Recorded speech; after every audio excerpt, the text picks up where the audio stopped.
Donc là, on est dans le cadre du mois de l'orientation, donc qui a été mis en place par la PECITA. Euh, et c'est donc le premier webinaire de cette série dans le cadre de ce mois de l'orientation, avec différents sujets, dont celui-ci, là, sur les poursuites d'études après un bac plus de 3 dans le domaine agri-agro.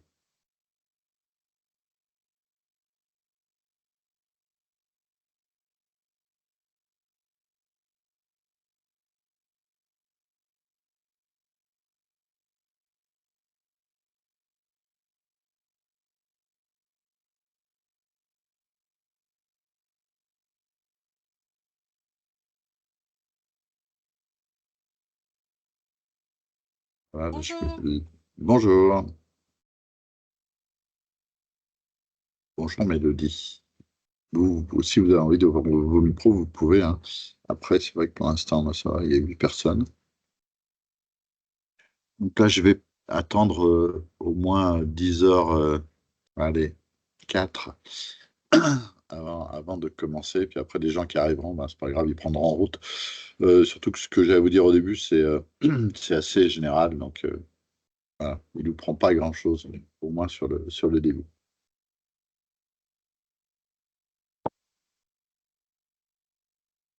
Donc, pour votre information, je crois que ce webinaire est enregistré de manière automatique. Donc, voilà. Pour votre info, pour les gens qui n'auront pas pu assister, donc c'est des webinaires que vous pouvez retrouver sur notre site, enfin, sur nos sites, hein. Donc, besta.com ou agro-orientation. L'année dernière, nous avions fait des webinaires par filière, donc que vous pouvez d'ailleurs retrouver sur nos sites. Donc là, moi, j'en avais animé plusieurs. Donc, l'emploi dans le domaine de l'agroalimentaire, l'emploi dans la gestion de la protection de la nature, l'emploi dans l'aquaculture, mais il y en avait eu plein d'autres. Et donc, c'est des webinaires qu'on peut retrouver sur nos sites. Ok.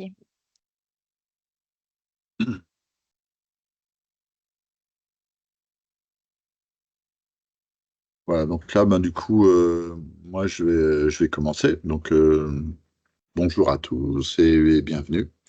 Donc, comme je disais, donc, un webinaire organisé dans le cadre du mois de l'orientation par la PECITA. Et donc, le thème aujourd'hui de ce webinaire qui est prévu pour durer 1 heure en tout, donc y compris vos questions et les réponses potentiellement que je pourrais vous faire. Donc, 1 heure sur ce thème des poursuites d'études après un bac plus 2, 3 dans le domaine agri-agro. Vous êtes une dizaine, donc vous pouvez poser vos questions soit dans le chat, soit en ouvrant vos micros, même au cours de la présentation. Vous n'êtes pas obligé d'attendre la fin. Donc, si vous voulez m'interrompre et que je réponde à une question, voilà, n'hésitez pas à le faire. Donc là, voilà, j'ai dû vous passer tous les détails techniques. Donc là, voilà, je vais commencer. Donc, ce webinaire est animé donc, par moi-même qui travaille à la PECITA. Donc, la PECITA, c'est une structure nationale qui est présente sur la France métropolitaine dans des délégations régionales, donc avec 19 bureaux sur l'ensemble du territoire. Moi, je m'occupe de la PECITA Rhône-Alpes, donc mes bureaux sont basés à Lyon. Rapidement, la PECITA, ses missions, c'est conseiller et orienter les candidats dans leurs projets, donc aussi bien les jeunes diplômés qui sortent d'une formation que des personnes qui sont en activité, qui sont en veille sur le marché de l'emploi ou éventuellement des demandeurs d'emploi. On accompagne également les entreprises dans leur recrutement, euh, donc en diffusant des offres d'emploi, en les accompagnant dans des activités de sourcing ou d'appui au recrutement. Et puis également, la dernière mission, c'est la contribution à l'insertion professionnelle et en appui au centre de formation, puisque dans nos missions, nous avons beaucoup d'interventions dans les centres de formation pour expliquer aux apprenants, enfin, leur donner des informations sur le marché de l'emploi, donc quel genre d'offres ils vont trouver, pour quelles fonctions, pour quel salaire, quels sont les niveaux de formation que recherchent les entreprises. Donc là, je passe assez vite, hein. Donc là, dans les services d'accompagnement aux candidats, donc on a tout un tas de services sur la petite roue qui est à la droite de la slide, donc avec déjà des offres d'emploi, de stage et d'alternance que nous allons trouver sur nos différents sites, et puis des services comme des entretiens conseils, des bilans de compétences, du conseil en orientation, des informations sur le marché de l'emploi. Alors là, j'ai juste mis un petit commentaire là, donc, qui est issu d'études sociologiques, hein, qui dit qu'actuellement, un jeune qui va arriver sur le marché de l'emploi va changer en moyenne à peu près 8 fois de métier et ou d'employeur tout au long de son parcours professionnel qui actuellement, voilà, quand on est salarié, dure 43 ans. Donc voilà, les gens sont amenés à changer, soit parce qu'ils changent d'envie, soit parce qu'ils ont envie de faire autre chose, soit voilà, parce qu'ils bougent, ils changent de région, ou voilà. Et moi, j'ai remarqué que voilà, plus on avait un niveau d'études élevé, plus ces changements étaient facilités. Alors, rien n'est impossible, hein, mais c'est sûr que quand quelqu'un vient me voir avec un niveau de formation CAP qui me dit qu'il veut faire autre chose, je sais que le chemin sera un peu plus long que celui qui a un niveau de formation supérieur. Donc ça, je vous en reparlerai un petit peu plus tard dans le diaporama. Alors les sites, j'en ai déjà parlé, donc deux sites principaux de diffusion d'offres d'emploi, le site apecita.com, sur lequel on va trouver un certain nombre d'offres d'emploi en CDI, en CDD et en alternance, en apprentissage. Et puis le site Réseauti, sur lequel nous mettons plutôt les offres d'emploi dans le domaine de l'environnement au sens large. Donc tout ce qui est gestion de protection de la nature, aménagement de l'espace, eau, déchets, paysages, forêt. Donc là, sur ce site, on va trouver voilà, des offres dans ces secteurs d'activité-là. Euh, Également un site dont je vous reparlerai, qui s'appelle Agro-Orientation. Donc sur ce site, nous avons un certain nombre d'informations qui peuvent vous être utiles, notamment plus de 10 000 formations recensées à tout niveau. Euh, donc, voilà, aussi bien des formations diplômantes que des formations qualifiantes. Donc, moi, dans le cadre de ce webinaire, je vais vous parler de formations que vous allez pouvoir retrouver sur notre site Agro-Orientation. Donc, sur ce site, on va trouver également des fiches métiers et tout un tas d'autres informations. Mais notamment, voilà, si vous êtes en recherche de certaines formations, la plupart, vous allez pouvoir les trouver sur ce site Agro-Orientation. Euh, Nous avons un certain nombre de publications, donc un magazine qui est en train de basculer en format numérique, donc qui s'appelle Tribune Verte, et puis tout un tas de cahiers experts par filière, donc des cahiers experts sur l'emploi dans ces filières-là, donc en production animale, en filière équine, en agriculture biologique, en agroalimentaire, dans le commerce, etc. Donc ça, ces cahiers experts, on peut les retrouver sur nos sites, donc apicita.com et Agro-Orientation. Euh, voilà pour les principales publications de la PECITA. Euh, Juste très rapidement, parce que c'est pas mon objectif, mais vous montrer un petit peu le marché de l'emploi. Donc là, vous avez une vision du marché de l'emploi vue par la PECITA, avec en bleu le nombre d'offres d'emploi traitées par la PECITA, et en jaune le nombre de candidats, donc demandeurs d'emploi, personnes en recherche d'emploi inscrites à la PECITA. Donc ce qu'on voit, c'est que depuis 2020, depuis la crise Covid, hein, le nombre d'offres est supérieur au nombre de demandeurs. Donc les entreprises ont du mal à recruter.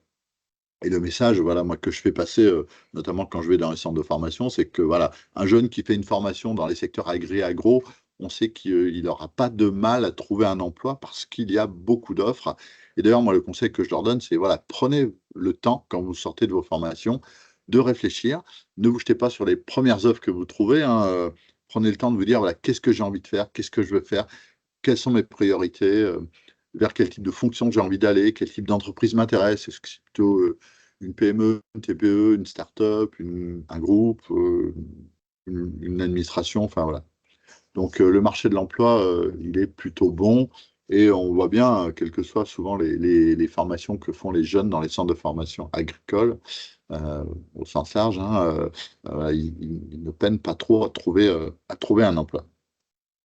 La dernière slide que je vous montre sur ce marché de l'emploi, c'est celle-ci.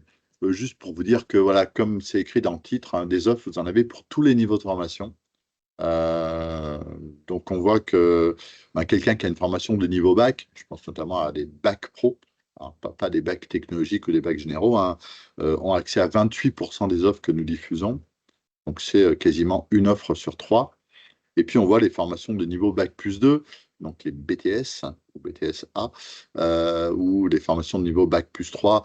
Donc là, on va trouver notamment les BUT 3 et les licences professionnelles, euh, et les bac plus 5, donc master ou ingénieur, qui ont accès, donc ces trois catégories, entre guillemets, à voilà, plus de 60%, on va dire autour de 60% des offres d'emploi. Donc tout ça pour dire que, voilà, quel que soit le niveau de formation avec lequel on arrive sur le marché de l'emploi, que ce soit un bac plus 2, un bac plus 3, un bac plus 5, on va trouver des offres correspondant à ce niveau de formation-là. Donc voilà, pas d'angoisse particulière à avoir. Des offres, il y en a des niveaux bac plus 2, il y en a des bac plus 3 et bac plus 5. Voilà, donc là, juste peut-être une information, si on est à un niveau de formation bac plus 2, bac plus 3, on n'a plus facilement accès à des métiers techniques de terrain avec peut-être une formation de niveau bac plus 5. Alors, c'est quelque chose de très général que je vous dis, hein, mais parce que bon, je connais des gens qui ont un bac plus 5 qui sont sur des métiers techniques de terrain, mais souvent, voilà, les bacs plus 5 sont quand même plus souvent sur des fonctions plus transverses de management, de gestion de projet, beaucoup. Voilà. Donc ça, c'est quelque chose à prendre en compte quand on est dans une réflexion de, voilà, j'ai un bac plus 2, bac plus 3, est-ce que je continue mes études jusqu'à un niveau bac plus 5 ou même au-delà.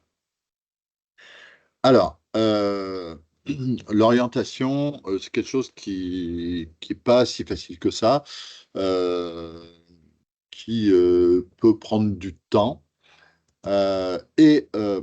Pour moi, l'élément le plus important, plutôt que de se dire, voilà, je suis dans une formation bac plus 2, bac plus 3, je continue les études, c'est, voilà, quel est mon objectif? Alors déjà, la première étape, c'est ben, qui je suis, euh, que- quels sont mes atouts, quels sont mes points forts, qu'est-ce que j'aime faire, qu'est-ce que je n'aime pas faire. Voilà. Donc ça, c'est important de se poser ces questions-là. Et puis, quels sont mes talents? Donc, qu'est-ce que j'ai appris? Qu'est-ce que j'ai comme expérience? Quel stage j'ai fait? Voilà. Et puis, quelles sont les activités que j'apprécie? Donc, ça, c'est vraiment des choses à prendre en compte euh, quand on est dans une réflexion de poursuite d'études. Et puis, pour moi, un des éléments importants, c'est quand on est dans une réflexion de poursuite d'études, c'est de faire une poursuite d'études qui va vous amener vers quelque chose qui vous correspond, ce qui est marqué sur cette slide, mais vers quelque chose aussi qui correspond au marché. C'est-à-dire que il faut que votre poursuite d'études vous permette de trouver un emploi. Donc, il faut que ben, les connaissances, les compétences que vous allez acquérir dans une formation vous permettent euh, d'intéresser des entreprises. Alors, euh, si on rentre dans le vif du sujet, plusieurs possibilités de poursuite après un bac plus 2, bac plus 3. Les poursuites d'études diplômantes, donc qui vont vous valider un diplôme d'un niveau reconnu, un bac plus 3, un bac plus 4, un bac plus 5 ou un bac plus 8, et les poursuites d'études qui vous amènent vers des formations qualifiantes, qui vont plutôt vous spécialiser dans un domaine très précis, mais qui ne seront pas validées par un diplôme d'un niveau donné. Mais par contre, ce sera des formations qui sont quand même reconnues par le monde professionnel, hein, des formations de spécialisation, bien sûr. Donc ça, je vais vous parler de ces deux types de poursuites d'études après votre bac plus 2, bac plus 3. Alors, la première possibilité de poursuite d'études que vous avez après un bac plus 2, bac plus 3, c'est de faire un autre diplôme du même niveau, Donc, si vous êtes en BTS, par exemple, vous pouvez faire un autre BTS. Souvent, c'est possible en un an. Donc, moi, je vois assez souvent des gens qui ont un BTS agricole, un BTS A, qui font un autre BTS, souvent en une année. Alors, c'est quelque chose qui se négocie avec le centre de formation que vous allez solliciter. Donc, normalement, en faisant ça, en faisant un autre BTS, vous n'allez pas refaire toutes les matières du tronc commun des BTS, hein, notamment les matières d'enseignement général. Vous allez refaire que les matières spécifiques au BTS en question. Donc là, ben, ça m'arrive assez souvent, par exemple, de voir des gens qui font un BTS Axe, analyse, conduite et stratégie de l'entreprise agricole, qui après font un BTS GPN, donc gestion de protection de la nature, en un an, ou un BTS APV, donc agronomie production végétale, en une année, ou voilà. Donc ça, c'est possible hein, de le faire. Après un BUT, on peut également envisager de faire un autre BUT. Euh, donc, si vous êtes en BUT génie biologique, option agronomie, on pourrait imaginer qu'une fois qu'on a eu son BUT, au bout de 3 ans, on puisse faire un BUT d'une autre option du génie biologique. Donc, par exemple, je sais pas moi, diététique. Voilà. Donc ça, c'est quelque chose qui est possible et qui se négocie avec chaque établissement de formation. Et on peut également envisager, après un BUT, de faire un BTS. Voilà. Et puis après une L2 ou une L3, donc une formation universitaire, on peut refaire une L2, une L3, un BTS ou un BUT. Et donc dans ce dernier cas, c'est vraiment euh, des poursuites d'études qui seront étudiées au cas par cas. Donc l'établissement que vous allez solliciter pour faire une formation, une L2, une L3, un BTS, un BUT, vous allez candidater et eux, ils vont étudier votre dossier en vous disant, voilà, vous serez pris par exemple en deuxième année de BUT ou vous serez pris en troisième année. Ou, voilà. Donc c'est vraiment quelque chose qui se négocie et varie d'une université à l'autre, puisque ben, vous le savez, hein, chaque université est indépendante et gère ses diplômes. Donc ça, je vous en parlerai un petit peu plus loin dans le cadre de ce webinaire. Euh, Après un bac plus 2, bac plus 3, on peut envisager de passer les concours d'accès aux écoles agro-véto, donc pour intégrer des écoles d'ingénieurs agro publics et des écoles vétérinaires. Donc après un BTS, ce concours d'accès enfin, se passe pendant la deuxième année de ce BTS. Donc il faut vous inscrire. Alors, méfiez-vous, les inscriptions euh, pour ces 3 poursuites d'études, après un BTS, un but ou une L2, L3, les inscriptions se font, alors j'ai plus les dates en tête, mais entre, enfin, la date limite, je crois que c'est autour du 13 janvier. Donc il ne faut pas traîner. Et donc ça se fait vraiment quand vous êtes en deuxième année de BTS, hein, pour les BTS. Donc ce concours, il se passe de la manière suivante. Donc c'est un dossier. Donc on va vous demander tout un tas d'éléments, vos bulletins de première, terminale, des 2 années de BTS. Il y a une épreuve écrite d'analyse de synthèse de documents techniques et scientifiques, un entretien. Voilà. Et après un BTS, quand on passe ce concours en deuxième année de BTS, on a accès à une classe passerelle pendant une année qui va vous remettre à niveau dans les matières générales. Et donc après, vous n'aurez plus de concours à passer, vous faites 7 années de classe passerelle et vous rentrez dans une école agro ou une école veto, en fonction du résultat que vous aurez eu à ce concours en deuxième année de BTS. Pour les BUT, c'est quasiment la même chose. L'inscription au concours, c'est la même. J'ai oublié de vous dire, le coût, c'était 170 € et c'est gratuit pour les boursiers. Donc, inscription la même, je crois, limite au 13 janvier. La seule différence, c'est qu'après un but, on a accès directement aux écoles d'agro-véto sans passer par cette classe passerelle. Sachant que ce concours, on peut le passer en but 2 ou en but 3, en deuxième année de BUT ou en troisième année. Et puis, quand vous êtes en L2 ou en L3, vous avez accès de la même manière à des concours d'accès licence.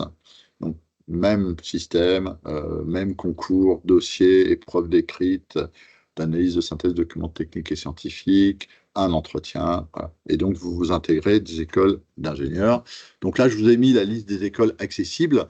Donc là, ben voilà, donc vous voyez, la liste est assez longue. Hein. Donc AgroParisTech, qui est la plus connue, l'ENSA de Nancy, l'ENSA de Toulouse, Montpellier Supagro, le NIRIS à Nantes, VET AgroSup à Clermont-Ferrand sur le cursus ingénieur.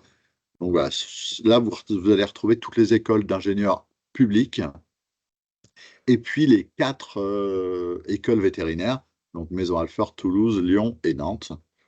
Donc voilà. Vous pouvez également envisager de passer le concours d'accès aux écoles agro-véto en apprentissage.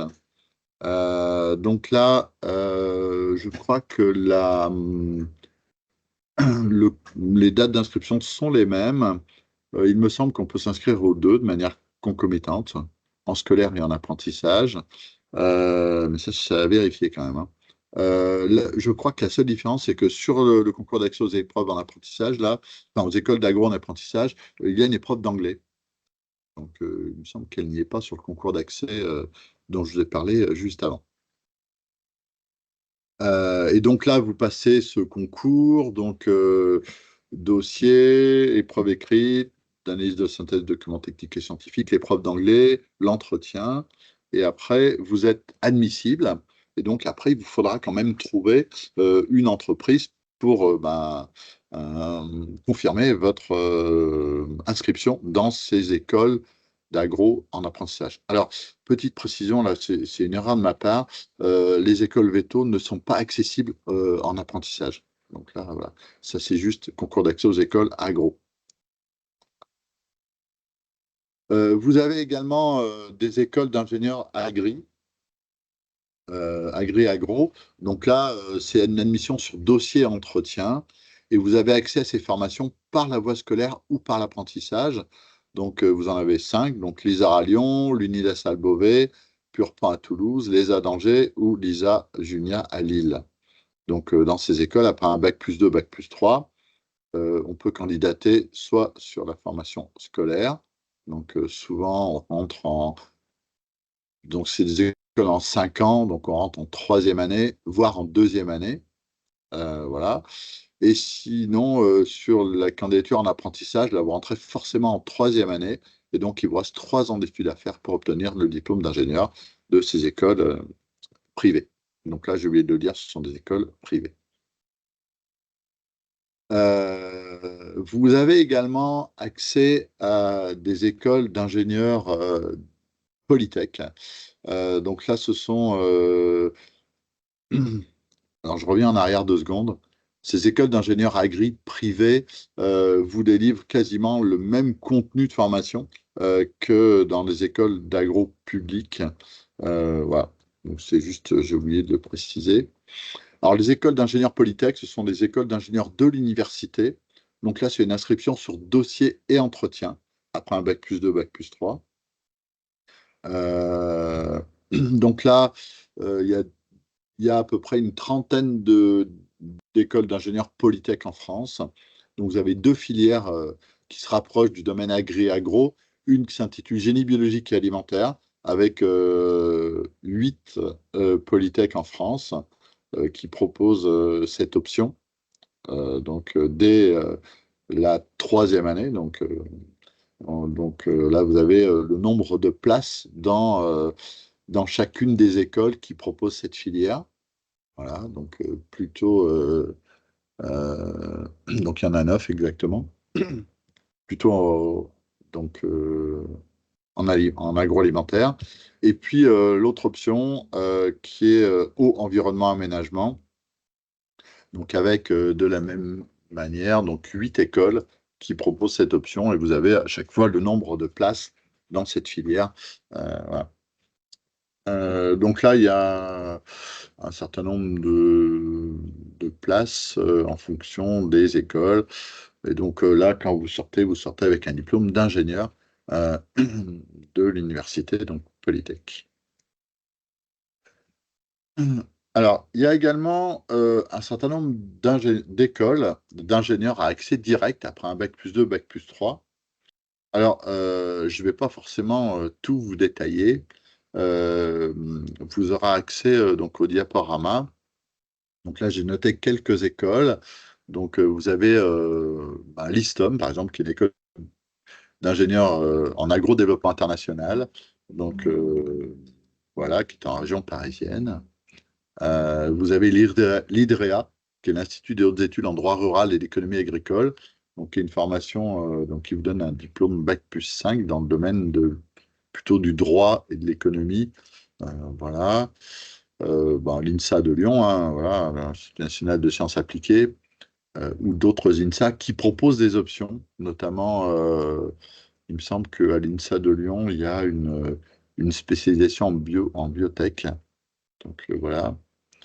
Les écoles nationales supérieures paysagistes. Donc là, c'est un concours. Voilà. Et donc, toutes ces écoles, donc il y en a 4 slides, hein, donc là, je vais aller rapidement. Elles ont des modalités d'accès différentes d'une école à l'autre. Donc là, on voit les écoles nationales supérieures du paysage. Donc, c'est un concours commun qu'on passe en deuxième année de BTS, par exemple, ou de BUT, pour entrer dans ces écoles. Pour certaines, c'est un dossier. Pour la plupart, c'est un dossier et un entretien. Voilà. Donc là, là, il y en a beaucoup, hein. Par exemple, l'école supérieure du bois, euh, l'école nationale supérieure de chimie de Montpellier, qui propose des options en agroalimentaire. Donc là, toutes les écoles que j'ai citées, il y a beaucoup, beaucoup d'écoles d'ingé. Elles ont toutes des options dans le domaine agro. Donc voilà. Alors, l'école supérieure de chimie de Montpellier, je crois que c'est uniquement dans le domaine donc, de l'agroalimentaire. Voilà. Et puis au milieu, je vous ai mis le DNO, donc le diplôme national d'œnologie, qui est un diplôme universitaire, donc qui se fait dans 5 universités en France, hein. Voilà, donc là, on peut candidater, donc principalement après un bac+3, donc soit un but, soit une licence professionnelle. Voilà. Donc là, le SBS, l'École supérieure de biotechnologie de Strasbourg. Donc voilà, donc, vous voyez, il y en a quand même pas mal. L'ENGEST, l'École nationale du génie bio et de l'environnement de Strasbourg. Donc là, il y a beaucoup, beaucoup, beaucoup d'écoles. Ah, et là, je suis sur ma dernière page. J'ai même mis quelques écoles à l'étranger. Alors, c'est vrai que c'est quelque chose auquel on ne pense pas forcément, mais il y a des écoles d'ingénieurs comme Jean Blou en Belgique ou l'EPIA, donc à Lullier, donc en Suisse, côté francophone. Sachant que, voilà, si parmi les étudiants il y en a certains qui sont bilingues. Ils peuvent également envisager de faire des poursuites d'études euh, dans des pays non francophones. Donc là, j'en ai mis 2, donc en pays francophone, mais on peut le faire ailleurs. Voilà, donc là, voilà, toutes ces écoles, je le répète, ont leur propre dispositif de recrutement. Donc là, voilà, je vous laisserai regarder tout ça. Euh, On peut également envisager, après un bac+2 ou un bac+3, d'intégrer une formation universitaire. Donc, par exemple, après un but 2 ou un BTS, on peut également envisager d'accéder à une licence. Donc, a priori, si on a un, un BTS validé, on doit avoir les 120 crédits de formation européens, les ECTS. Donc, les ECTS, c'est un dispositif qui permet de valider 60 crédits par année post-bac validé. Donc, le BTS vous permettra de valider 120 ECTS qui sont censés vous permettre de rentrer dans une L3, dans le dispositif des formations universitaires. Ce n'est pas toujours le cas. Des fois, on vous oblige à rentrer en L2, voire même en L1, si votre formation est trop éloignée de la licence que vous visez. Et là, je le répète, hein, je l'ai déjà dit, hein, chaque université gère ses diplômes de manière indépendante. Donc, à vous de regarder le contenu et de solliciter les universités potentiellement autour de là où vous habitez. Et vous verrez, les réponses peuvent être différentes d'une université à l'autre. Pour les gens qui ont un niveau bac+3, donc une L3, ou un but, ou éventuellement une licence professionnelle, vous pouvez envisager d'accéder à un master. Donc là, le master, vous en trouverez la liste complète sur le site www.monmaster.gouv.fr. Donc là, sur ce site, on va trouver un certain nombre de masters. Donc là, voilà, sachant qu'on en trouve également un certain nombre sur notre site Agro-Orientation, dont je vous ai parlé tout à l'heure. Voilà. Voilà pour les formations universitaires. Alors, on peut également envisager de continuer avec une licence pro, donc après un bac+2, un bac+3. Donc soit directement après le bac+2 ou le bac+3, ou soit après un bac+2 et une expérience professionnelle. Donc moi, j'interviens assez régulièrement auprès d'étudiants de licence professionnelle. Ben voilà, il y a des gens qui sortent directement du dispositif d'apprentissage, donc d'un BTS par exemple, et d'autres qui ont eu déjà une expérience professionnelle et qui viennent faire cette formation, une licence pro, pour obtenir ce niveau bac+3. Et donc, cette licence pro, elle va vous permettre de vous spécialiser. Donc, on voit bien, même un BTS agricole, ça reste quand même quelque chose qui est assez généraliste, hein. Même si on part, par exemple, sur un BTS production animale, voilà, on voit l'ensemble des productions avec l'alimentation, la reproduction, les soins, voilà. Et donc, une licence professionnelle vous permettra de vous spécialiser dans une filière, par exemple, hein, le caprin, le vin ou autre chose, et puis aussi sur un domaine, par exemple, la génétique, par exemple. Voilà.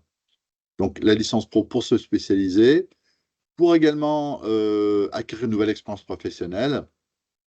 Donc, les licences professionnelles, la majorité peuvent se faire en apprentissage. Euh, Certaines se font de manière scolaire universitaire. Donc, ça dure 1 an.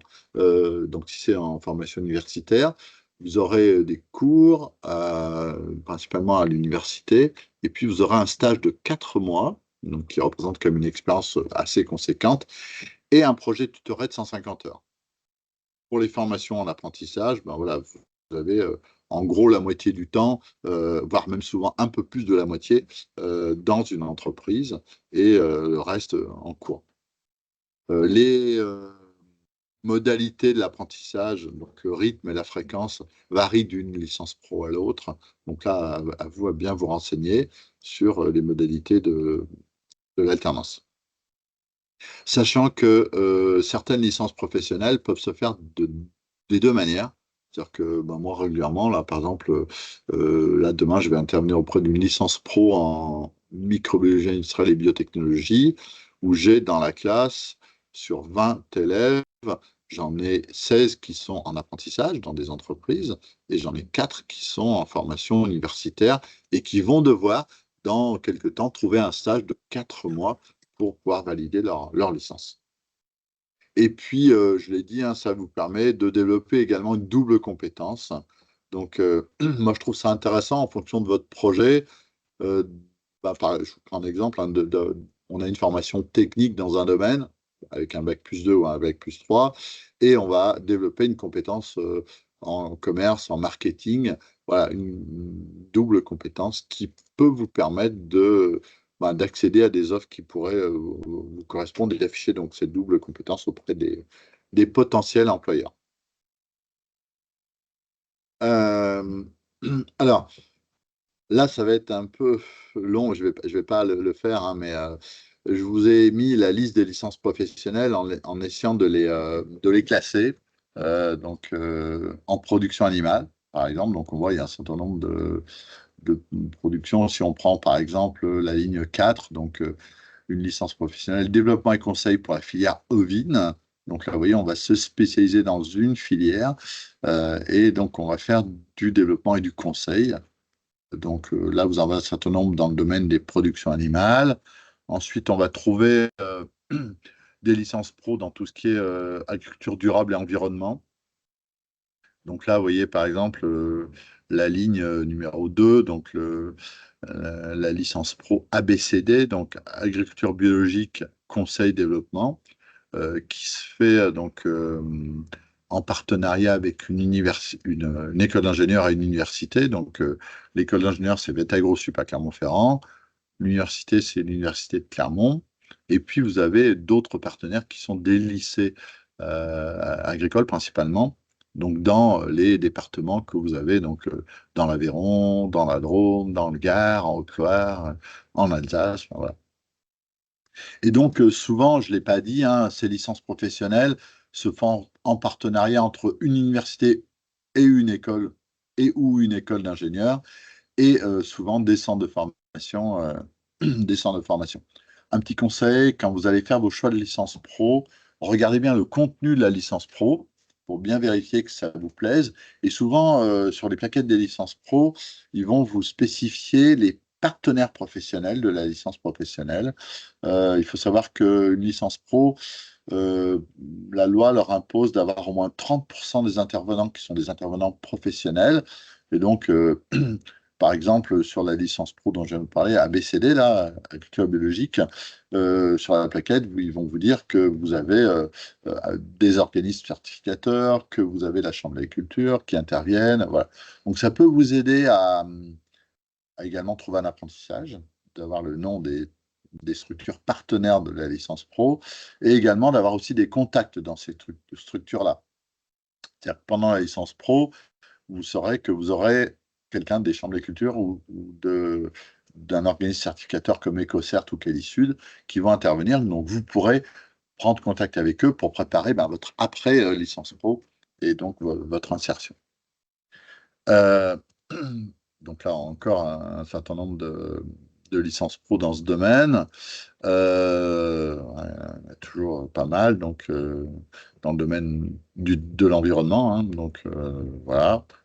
Par exemple, la première, la métier de la protection de la gestion de l'environnement, parcours zone humide mer. Donc là, oui, on est sur vraiment quelque chose de très spécifique. Hein. Voilà.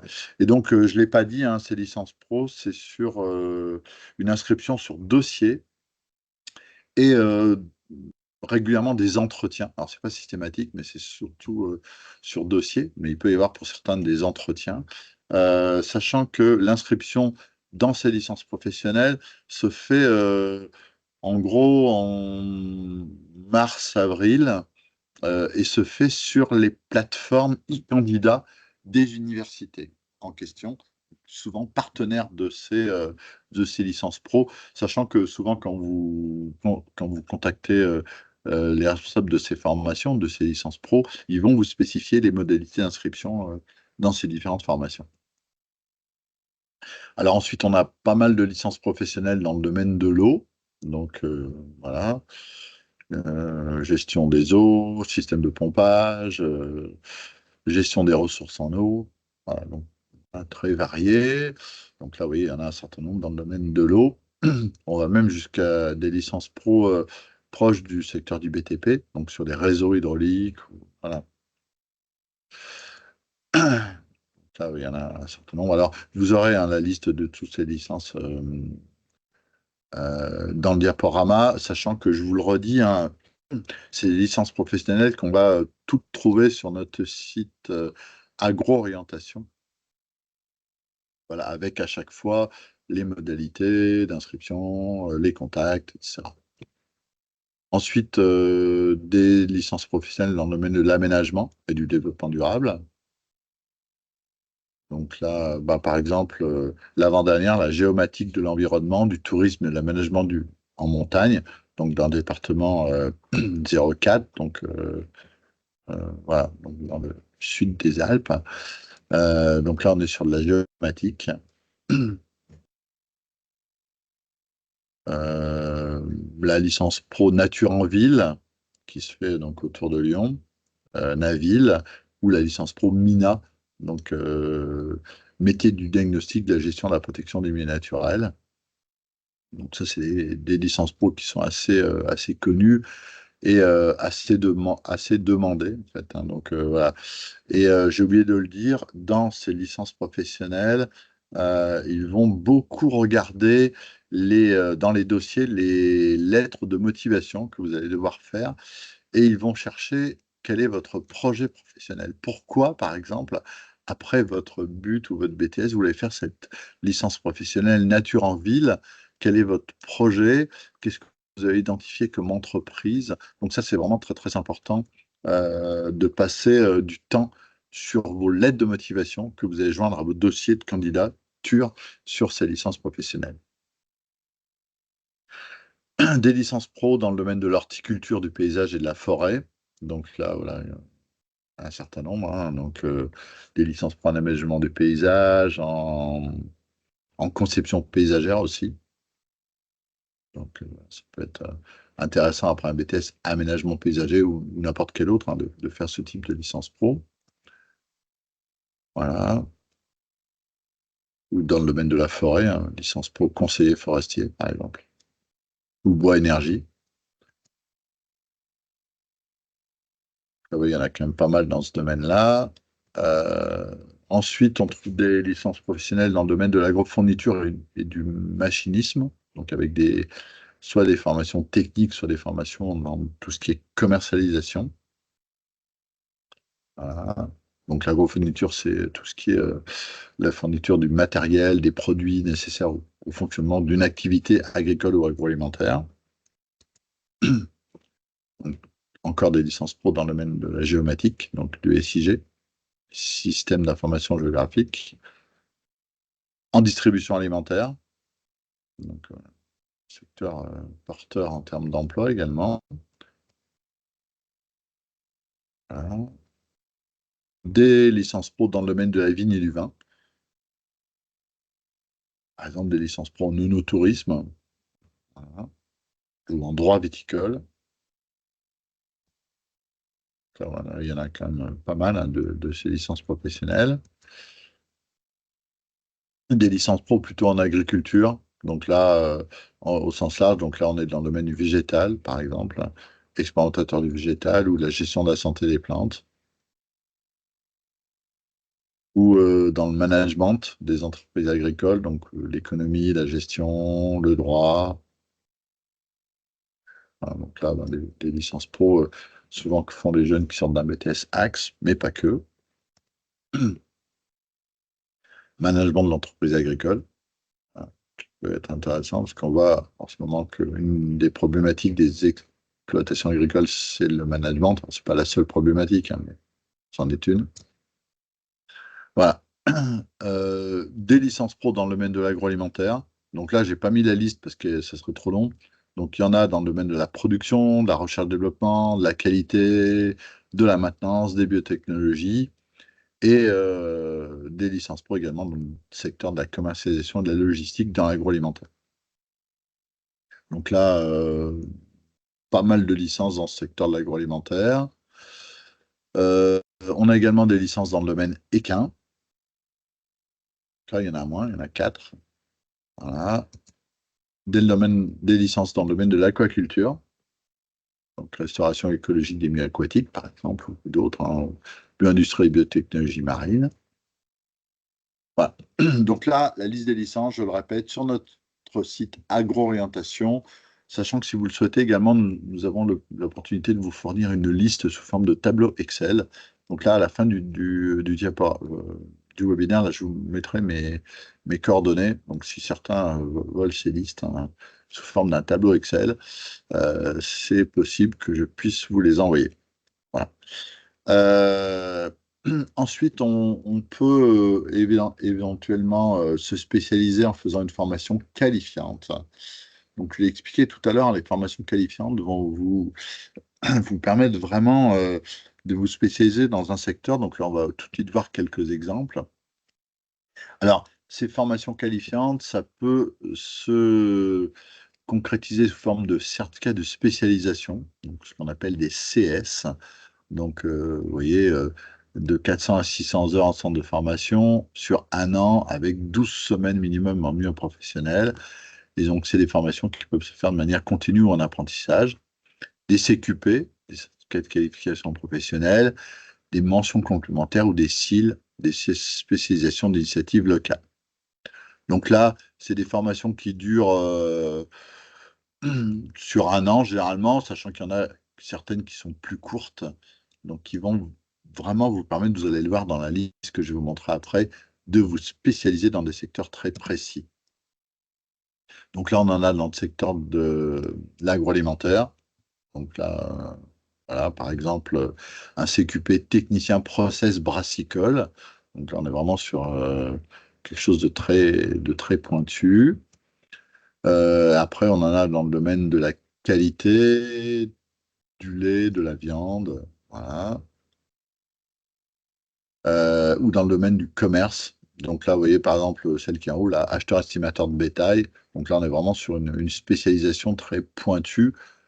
Donc c'est vrai que pour information, nous avons du mal à satisfaire des entreprises qui cherchent des acheteurs estimateurs de bétail, notamment bah, voilà, des coopératives ou des abattoirs. Voilà. Des formations après qui vont vous spécialiser dans le domaine de l'aviculture, par exemple. Donc, je l'ai dit tout à l'heure, si on fait un BTS production animale ou un BTS agricole en général, on n'est pas spécialisé dans un domaine. Donc là, CCS vont vous permettre de vous spécialiser dans le secteur des volailles ou dans le secteur caprin. Voilà. Dans le secteur bovin, donc bovin lait ou bovin viande, ou par exemple des titres professionnels de berger vacher d'alpage, voilà, qui sont des formations euh, qualifiantes, des spécialisations dans le domaine porcin. Alors, dans toutes ces formations-là, vous avez théoriquement plus de matière d'enseignement général. On est vraiment sur un enseignement spécifique sur la spécialisation choisie et proposée par ces formations qualifiantes. Donc là, vous voyez, on retrouve dans la liste ben, les termes dont je vous ai parlé tout à l'heure, hein, donc les CQP, les CS, les titres professionnels, voilà. Des spécialisations dans le secteur ovin lait, ovin viande, équin également, donc avec un certain nombre de spécialisations. Donc, vous voyez, par exemple, j'ai même pas mis les formations de maréchal Ferrand. Alors, peut-être qu'elles sont après, mais voilà. Non, je les ai pas mises, mais voilà. La liste que je vous présente là, de CCS n'est pas exhaustive et de la même manière que sur les licences professionnelles ou les écoles d'ingé dont je vous ai parlé avant, c'est des choses qu'on peut trouver sur notre site Agro-Orientation. Alors, vous voyez, en élevage spécialisé, on est sur l'apiculture, par exemple, ou des CS de techniciens cinégétiques, donc ça, c'est de l'élevage de gibier, ou des titres professionnels en héliculture, donc l'élevage d'escargots, des CS en pisciculture, aquaculture. Alors après, on a toute une série de formations qualifiantes dans le domaine donc, de l'animalerie ou des soins aux animaux, donc avec des formations d'ostéopathe animalier, de pédicure bovin, de soigneur animalier en espace zoologique ou d'auxiliaire spécialisé vétérinaire. Donc voilà, c'est vraiment des formations qui vous amènent sur des métiers. Donc si vous voulez être soigneur animalier en espace zoologique, voilà, il faut faire cette formation qualifiante, donc de soigneur animalier en parc zoologique. Donc il y a 4 établissements en France qui proposent cette formation-là, qui se fait donc souvent en apprentissage dans un zoo, en fait. Et pareil, un auxiliaire spécialisé vétérinaire qui se fait en apprentissage dans un cabinet vétérinaire, donc chez un vétérinaire. DCS dans l'agroéquipement, donc là, voilà, il y en a beaucoup. Alors, pour information, je crois que j'ai même pas tout mis, mais on peut vraiment faire une formation de spécialisation sur une marque de tracteur ou de matériel, voilà, qui va vous spécialiser sur cette marque spécifiquement. Donc là, ça peut voilà, être intéressant. Ensuite, des formations dans le secteur de la commercialisation d'agroéquipement, voilà, d'agrofourniture. Ensuite, ben, beaucoup de CS dans le domaine de l'agriculture biologique, donc paysans maraîchers bio, paysans boulangers, voilà, des formations de ce type-là. Donc en permaculture, voilà, il y en a quand même pas mal. Donc là, ben, par exemple, moi je suis administrateur d'une AMAP, on vient d'intégrer depuis peu un paysan boulanger, donc qui produit ses céréales et qui transforme son pain fabrique son pain. Et donc, c'est quelqu'un qui a fait une formation de spécialisation de paysan boulanger pour accéder à ce métier. Une formation aussi qui est assez connue, qui est dans le domaine de la valorisation des produits d'exploitation, le CS production, transformation et commercialisation des produits fermiers, des produits issus de l'exploitation. Donc là, on est vraiment sur des formations qui s'adaptent au projet de chaque personne qui a un projet d'installation pour faire de la transformation, fabriquer, je sais pas, des confitures, de la salaison, des pâtés, ou autre chose, hein. Donc voilà. transformer ses produits, faire des tisanes, voilà. Donc là, on est vraiment sur, des formations très, très spécialisées. Pas mal de formations aussi qualifiantes dans le secteur viticole. Donc, voilà. Par exemple, je prends la spécialisation taille champenoise. Donc là, on est vraiment sur quelque chose de très, très pointu, euh, qui est la taille de la vigne en méthode champenoise. Encore des formations qualifiantes dans le domaine du vin, donc en œnotourisme et en commercialisation du vin, sommelier, par exemple, caviste. Des formations également pour vous spécialiser dans le secteur des fruits et légumes, de l'horticulture en général, en maraîchage ou en arboriculture fruitière. Donc, par exemple, conduite d'un moulin oléicole. Donc, pour les gens qui sont dans des zones où on peut potentiellement produire de l'huile d'olive, sachant que on nous annonce quand même qu'avec le changement climatique, hein, on pourra produire de l'huile dans toute la France, hein, dans les années qui viendront. Donc, voilà. Enfin, et là, vous voyez, par exemple, ce week-end, j'étais dans le sud de la France. C'est vrai que certains viticulteurs dans les Pyrénées-Orientales sont en train d'arracher leurs vignes pour planter des olives, des oliviers, pour produire de l'huile d'olive. Voilà, des formations, par exemple, en plantes aromatiques médicinales à parfum. Donc, voilà. Dans le commerce horticole également. Donc, voilà. En aménagement paysager, donc là, il y a beaucoup de formations qualifiantes. Donc, pour permettre à des gens qui ont une formation en paysage de se spécialiser dans le domaine de la maçonnerie paysagère, de l'entretien de terrain de sport, de, de l'élagage, par exemple, voilà, golf et terrain de sport. Les golfs, c'est vrai que j'en ai pas parlé. Là, on retrouve les formations dans le domaine forestier, donc commis de coûts, conducteur de grumier, technicien forestier, et dans le domaine du commerce du bois. Également des CS en tourisme vert, donc accueil et animation en milieu rural, qui peut correspondre au projet de certaines personnes. Quelques CS également en formation qualifiante dans le domaine de l'environnement, donc là, par exemple la formation d'éco-interprète ou les formations de technicien de rivière, qu'on va retrouver ici là, dans la gestion et la maîtrise de l'eau. Ah. Des formations aussi dans le domaine du management et de la gestion, en compta, en gestion. Ah, donc là, vous voyez, la liste est très longue. Alors, voilà, j'ai terminé ce webinaire, donc je ne sais pas si vous avez des questions. Je vous encourage éventuellement, si c'est le cas, à ouvrir vos micros, sinon à les poser sur le chat. Sachant que, je le répète, hein, avant de se lancer, quand on a un bac+2, bac+3 dans une poursuite d'études, réfléchissez bien à quel est votre objectif. Pourquoi vous voulez faire cette formation, pour qu'elle ait vraiment un intérêt pour vous. Voilà. Sachant que beaucoup de choses, enfin d'acceptation dans ces formations, quelles qu'elles soient, diplômantes ou qualifiantes, se fait sur dossier et sur le projet.